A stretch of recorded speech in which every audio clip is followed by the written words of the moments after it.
Hello जिंदगी में मैं ऋतु कौशिक आज पेश कर रही हूँ सुकेश साहनी द्वारा लिखित कहानी पुल। फैजाबाद की ओर जाने वाली किसान एक्सप्रेस रद्द थी। इसके बावजूद इलाहाबाद पैसेंजर में, जिसे हम प्यार से लड़िया कहते थे, अधिक भीड़ नहीं थी। घर से चलते समय हमें इस बात का कतई अनुमान नहीं था कि राजनीतिक हो हल्ले का इतना अधिक असर दिखाई देगा। बहुत से लोगों ने आज एहतियातन अपनी यात्राएं स्थगित रखी थी। हमारे डिब्बे में डेली पैसेंजर अधिक थे।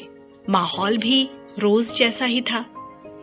कुछ पैसेंजर ऊपर वाली सीट पर चढ़कर सो गए थे, कुछ अखबार पढ़ रहे थे और कुछ ताश में मशगूल थे।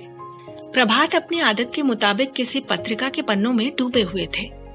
डेली पैसेंजरी के मामले में वे मेरे गुरु थे। उन्हें इस रूट पर चलते हुए 10 वर्ष हो गए थे, जबकि मेरा ये तीसरा साल था। उनके गंभीर स्वभाव के चलते सभी उनका सम्मान करते थे और प्रभात भाई कहकर पुकारते थे। बरेली से चलकर ट्रेन चनेहट्टी पर रुकी। एक मुस्लिम परिवार डिब्बे में चढ़ा। पति पत्नी और उनके साथ एक गोरी सुंदर नाजुक सी लड़की। वे तीनों हमारे सामने वाली सीट पर बैठ गए। गाड़ी ने रफ्तार पकड़ ली थी। मुझे ये देखकर हैरानी हुई कि प्रभात भाई मैगजीन के पन्नों से निकलकर उस लड़की में खो गए थे। जिस तरह वो लगातार लड़की को देखे जा रहे थे, वो सभ्यता के दायरे में नहीं आता था। प्रभात भाई, मुझे टोकना पड़ा। हाँ, वो अचकचाकर सीधे हो गए। आप भी छोकरियों में रमने लगे? मैंने दबी आवाज में कहा। नहीं, ऐसी कोई बात नहीं जहीर मियां। वे खिड़की के बाहर देखते हुए धीरे से बोले। इस लड़की को देखकर अपनी 5वीं बेटी याद आ गई। 5वीं बेटी? मुझे हैरत हुई।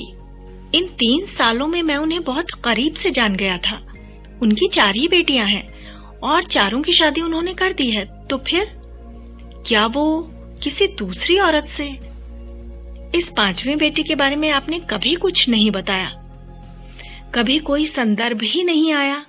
वो बोले, लेकिन इस बुरे मौसम में अक्सर मेरा ध्यान उसकी ओर चला जाता है। कहाँ है आपकी ये 5वीं बेटी? पता नहीं अब वो कहाँ होगी। प्रभात बोले, बरसों पहले जेबा लखनऊ में थी। जेबा? ये क्या गड़बड़ झाला है?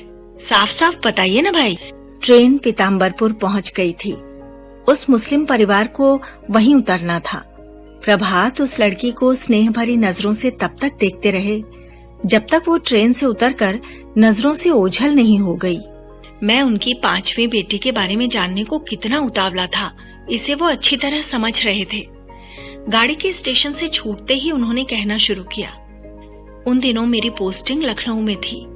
मैं 3 बेटियों का पिता था और इसी वजह से घर बाहर वालों की नजर में बहुत बेचारा था।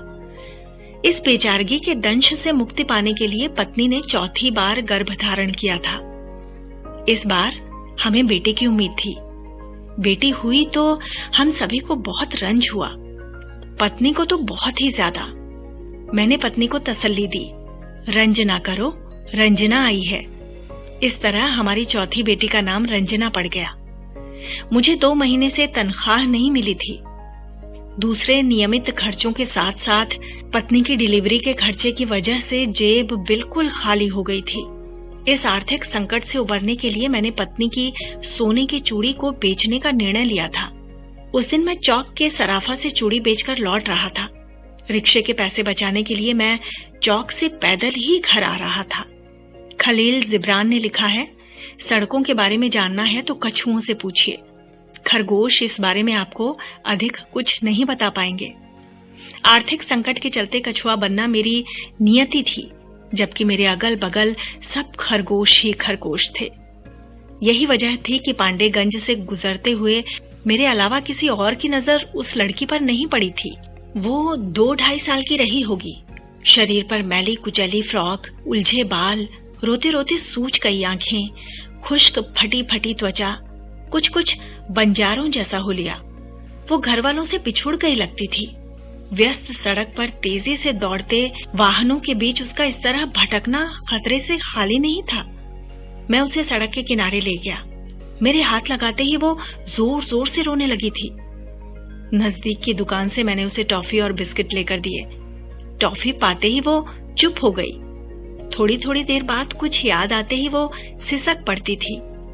मैंने उससे उसका नाम पता जानने की कोशिश की, पर वो कुछ नहीं बोलती थी।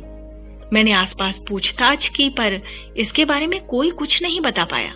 उस क्षेत्र में रहने वाला कोई भी व्यक्ति उसका जिम्मा लेने को तैयार नहीं था।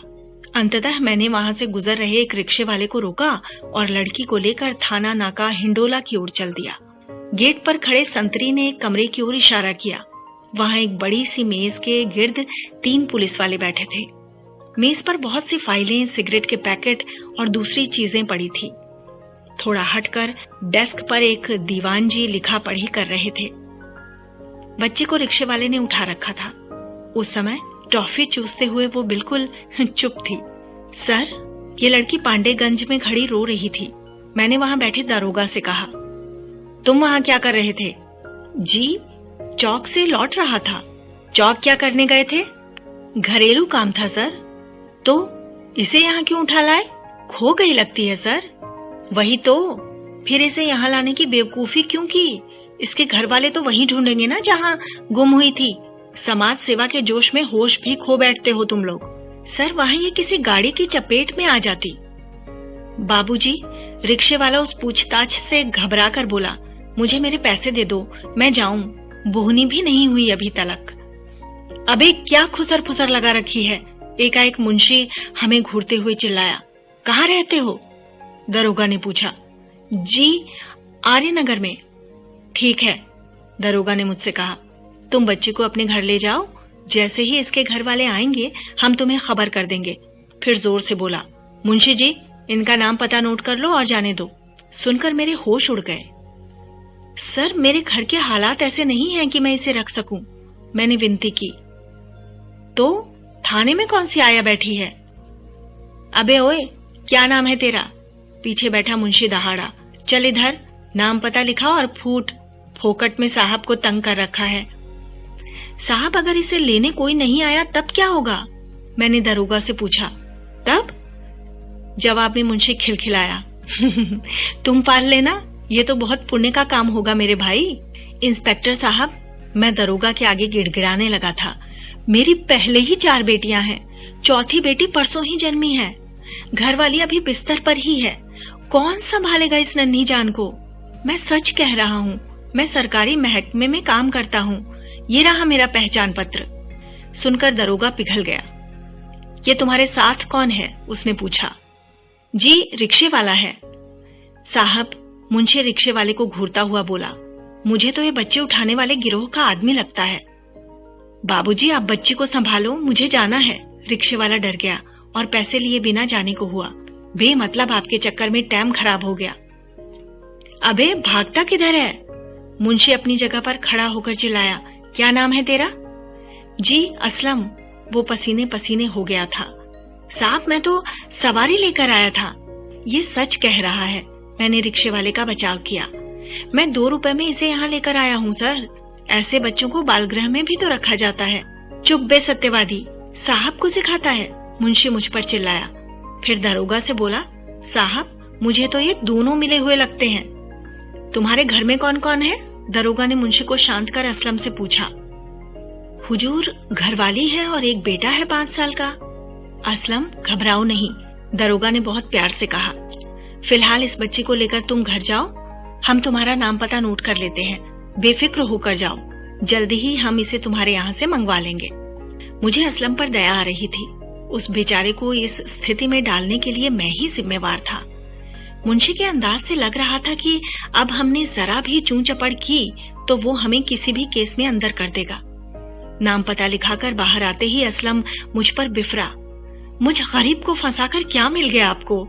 जब आप जैसे पैसे वाले इस बच्चे को नहीं रख सकते तो भला हमारी क्या औकात है? हमें तो कई बार मजदूरी न मिलने पर भूखे ही सोना पड़ता है। भाई, मैं शर्मिंदा था। मैंने तुम्हारे लिए कोशिश की थी, पर वो मुंशी बहुत काइया था। कुछ भी सुनने को तैयार नहीं था। बाबूजी, असलम बोला, मैं अब इस बच्चे को लेकर घर कैसे जाऊं?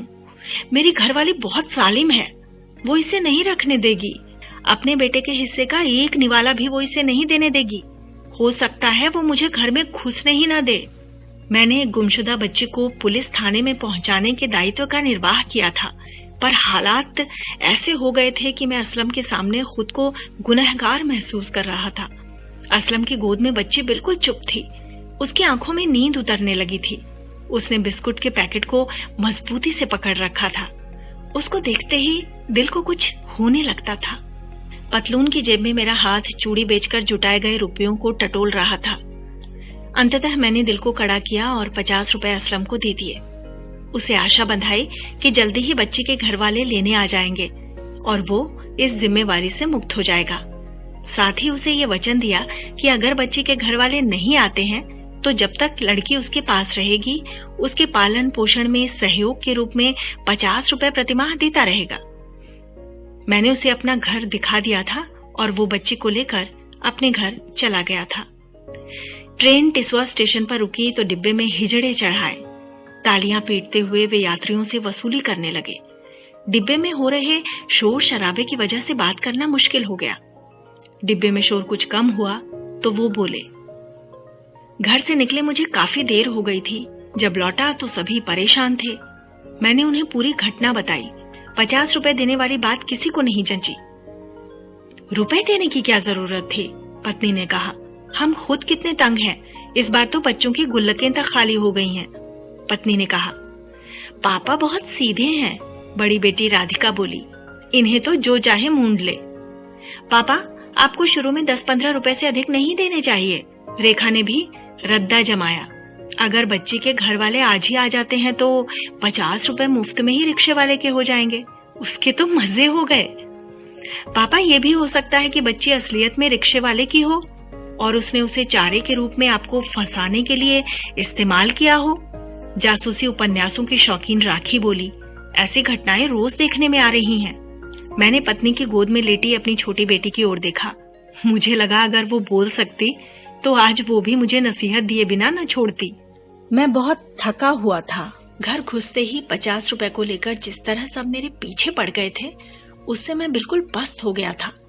ताज्जुब इस बात पर हो रहा था कि पत्नी समेत सभी की सोच 50 रुपए के गिर्द घूम रही थी। उस नन्ही बच्ची को लेकर किसी ने कुछ नहीं कहा था। मैं मन ही मन इस बात को लेकर भी फिक्रमंद था कि अगर रिक्शे वाले की जालिम बीवी ने बच्ची को नहीं स्वीकारा तो क्या होगा। उस दिन जब रिक्शे वाला मेरे पास नहीं लौटा तो मैं समझ गया कि उसने अपनी घरवाली को जैसे तैसे मना लिया है। गाड़ी कटरा स्टेशन पर खड़ी हुई तो भीड़ का रेला सा भीतर घुसा। डिब्बा खचाखच भर गया। ज्यादातर सवारियां तिलहर और शाहजहांपुर की थी। बच्ची के घर वाले मिले? गाड़ी के चलते ही मैंने पूछा। नहीं, बच्ची को लेने कोई नहीं आया था। नहीं पुलिस वालों ने उसकी सुध ली थी। रुपए लेने के लिए असलम हर महीने की पहली तारीख को आ धमकता था। हमारे घर में उसे कोई पसंद नहीं करता था। मुझे तनख्वाह 6 तारीख के आसपास मिलती थी। पहली तारीख आते आते हाथ बहुत तंग हो जाता था। ऐसे में असलम को 50 रुपए देना बड़ा भारी पड़ता था। आखिर मुझे उससे कहना ही पड़ा कि वो रुपए लेने 10 तारीख के बाद आया करे। बच्ची के बारे में जानने की इच्छा तो होती थी, पर वो उंगली पकड़कर अब पहुंचा न पकड़ ले, इस डर से मैं उसे बिल्कुल लिफ्ट नहीं देता था। वैसे भी पत्नी और बच्चों की निगाह में हर महीने 50 रुपए देकर मैं बेवकूफी कर रहा था। 10 महीने तक वो लगातार तय तारीख पर आता रहा। फिर एकाएक उसका आना बंद हो गया। शुरू में हम सोचते रहे कि बीमार हो गया होगा या कहीं बाहर चला गया होगा, लेकिन जब 6 महीने से ऊपर हो गए तो हम सोच में पड़ गए। बच्ची के हिस्से के 50 रुपए हम अलग ही रखते जा रहे थे। जरूरत पड़ने पर भी इस्तेमाल नहीं करते थे। हमें लगता था कि किसी भी दिन वो रुपए लेने आ धमकेगा, पर दिन गुजरते गए और वो नहीं आया। उस दिन मैं आईटी चौराहे पर खड़ा था। तभी मेरी नजर असलम पर पड़ी थी। उसने भी मुझे देख लिया था, पर अनदेखा कर तेजी से पैडल मारता हुआ डालीगंज की ओर बढ़ गया था। मैं उसके पीछे लपका था। 2-3 आवाजें भी दी थी, पर वो नहीं रुका था। उसकी इस हरकत ने मुझे चिंतित कर दिया था। तरह तरह की आशंकाएं जन्म लेने लगी थी। घर आकर पत्नी और बच्चों को इस बारे में बताया तो वो भी परेशान हो गए। सभी को असलम के रुपए लेने न आने और मुझे देखकर खिसक जाने के पीछे किसी बड़े षड्यंत्र की गंध महसूस हो रही थी।